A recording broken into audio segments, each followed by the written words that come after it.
There were moments in interviews when the questions about Michael Jackson went too far, and the celebrities sitting across from those hosts refused to let it slide.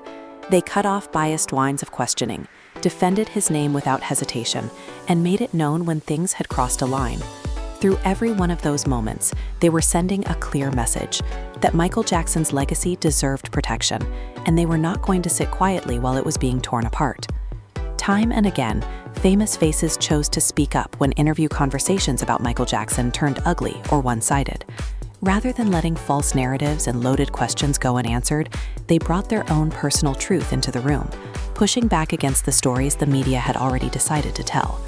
People like Steve Harvey made it personal, sharing what they knew from direct experience, and raising real doubts about whether so much of the backlash was driven by outside agendas or only grew louder after Michael was gone. These were not just polite defenses, these were people drawing a line. When interviews began drifting toward old rumors and recycled accusations, celebrities who had actually known Michael Jackson personally were not willing to stay quiet. The moment one interviewer tried steering a conversation toward past allegations about Jackson's behavior, Akon stepped in immediately and shut it down. He had no interest in watching the discussion become a platform to damage Michael's name. Like many who had been close to Jackson, Akon kept the focus on what he personally witnessed, not on public gossip or media speculation. It was a clear example of how certain people in Michael's circle refused to let interviewers control the narrative. In one particularly sharp exchange, Akon didn't even wait for the interviewer to finish before cutting in to set the record straight. He was direct. He did not want damaging clips or accusations attached to Michael's name circulating online. In his eyes, Michael was a genuinely pure person whose love for children was rooted in real care, not anything darker. He simply wanted kids to feel joy, feel seen, and feel loved. That kind of fierce, unfiltered defense showed just how deeply some of Michael's closest friends felt the need to protect who he really was every time a conversation tried to go somewhere disrespectful. When the Leaving Neverland documentary dropped, Joe Rogan didn't simply go along with the wave of public outrage. He chose his words carefully, raising a question that many people weren't asking. Was it really fair to keep piling on to someone who was no longer here to face his accusers or speak for himself? Rather than treating every claim as settled fact, he acknowledged just how layered and complicated this story had always been. He also turned the spotlight toward the parents, asking a question that cut to the core. If the rumors about Michael had been floating around publicly for years, why did so many families still choose to send their children to spend extended time with him? Rather than riding the wave of headlines and anger, Rogan pushed for something harder: accountability, fairness, and an honest look at how difficult it is to judge a man who can no longer stand in his own defense. Singer Aaron Carter took things even more personally. He came forward to defend Michael Jackson by recounting a moment when he found himself being questioned by authorities after a party where Jackson had been present. The questioning, he said, was loaded and pointed, clearly designed to push him toward saying something damaging about the late star. He didn't take the bait. Instead, he rejected the accusations outright and stood firmly behind what he had personally experienced. To him, Michael Jackson was warm, generous, and welcoming, someone who made people feel at home, not someone to fear. Carter pushed back hard against any attempt to reframe his memories, making clear that everything he lived through told a completely different story from the one being sold to the public. Michael Jackson's own family also refused to stay on the sidelines when his name was on trial. During the 2005 court case, one of the most high-profile legal battles of his entire career, his brother Jermaine Jackson stood up to be counted. He pointed to testimony that directly contradicted the accusations, underscoring how the people closest to the situation consistently rejected the claims being made against Michael.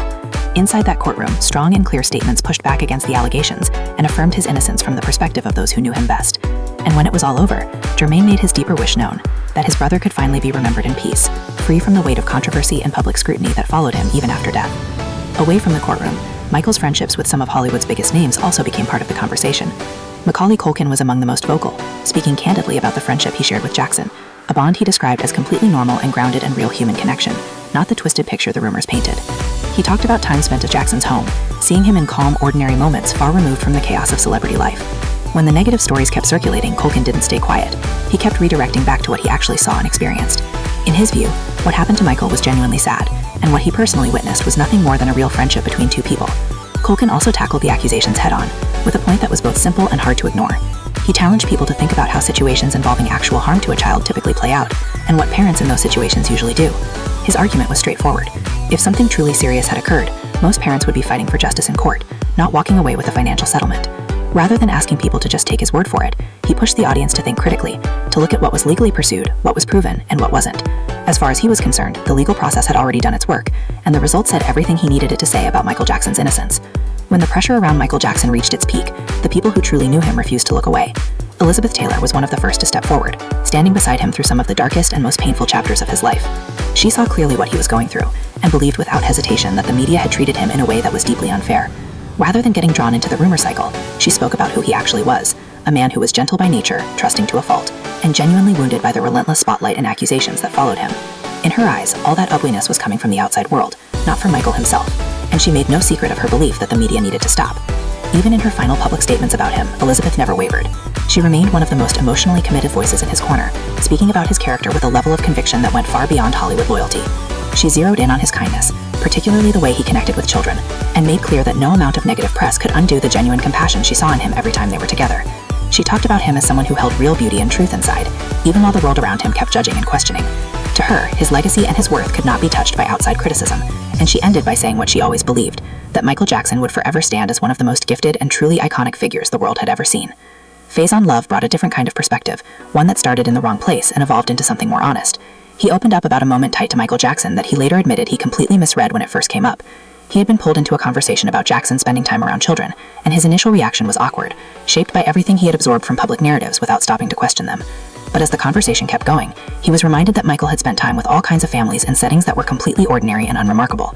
That reminder changed the energy of his reflection entirely. He stepped back from his snap reaction and acknowledged something important, that rumors have a way of warping how people see things long before they ever get close to the full picture. What really shifted Faison's thinking, though, was seeing Michael Jackson in person during a moment connected to his legal troubles. He had walked in carrying assumptions built entirely from headlines and outside opinions, but what he actually saw stopped him cold.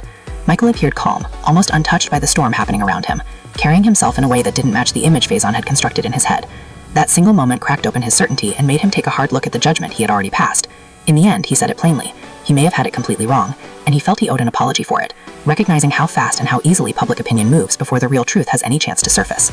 People connected to Michael's legal world have also added important layers to the story.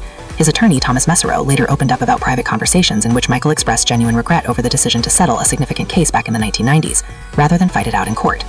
Michael, according to Mesereau, believed deeply that a trial would have cleared his name, but he was steered away from that path by legal and business advisors who pushed him toward avoiding a long, drawn-out public battle. That revelation adds real weight to how people understand his legal history, making clear that some of the most consequential decisions were shaped by pressure and strategy behind closed doors, and those choices never stopped affecting how the world talked about him.